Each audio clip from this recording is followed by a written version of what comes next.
சிவகங்கை மாவட்டம் மானாமதுரையைச் சேர்ந்த பட்டதாரி இளைஞர் ஆகாஷ் டெலிசன் கடந்த சில மாதங்களுக்கு முன்பு ஒரு வழக்கு தொடர்பாக விசாரணைக்காக மானாமதுரை சார்பு ஆய்வாளர் குகன், திருப்புவனம் ஆய்வாளர் தீபன் மற்றும் சிறப்பு படை காவலர்கள் இவரை விசாரணைக்காக அழைத்துச் சென்றனர். அப்போது ஆகாஷ் டெலிசன் பாலத்தில் இருந்து தவறி விழுந்ததால் காயம் அடைந்ததாகவும் அதன் காரணமாகவே அவர் அரசு ராஜாஜி மருத்துவமனையில் அனுமதிக்கப்பட்டதாகவும் காவல்துறை சார்பில் தெரிவிக்கப்பட்டது.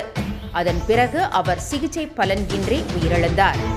காவல்துறையினர் ஆகாஷ் டெலிசனை விசாரணை என்ற பெயரில் அழைத்துச் சென்று கொடூரமாக தாக்கி சித்திரவதை செய்ததே அவரது உயிரிழப்புக்கு காரணம் என்று அவரது குடும்பத்தினர் மற்றும் உறவினர்கள் குற்றம் சாட்டியுள்ளனர்.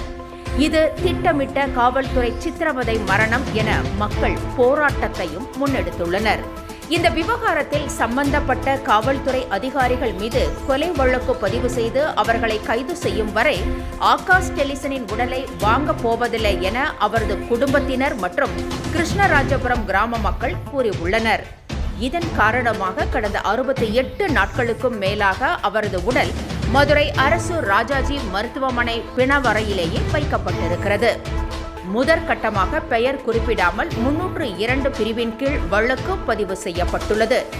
இருப்பினும் குற்றவாளிகளை அடையாளம் கண்டு அவர்களது பெயர்களை சேர்த்து கைது செய்ய வேண்டும் என வலியுறுத்தி ஜனநாயக இயக்கத்தின் சார்பாக மதுரை மாவட்ட ஆட்சியர் அலுவலகம் அருகே உள்ள திருவள்ளுவர் சிலை அருகே உள்ள பிரதான சாலையில் 100க்கும் மேற்பட்டோர் திரண்டு கண்டன ஆர்ப்பாட்டத்தில் ஈடுபட்டனர்.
Hey!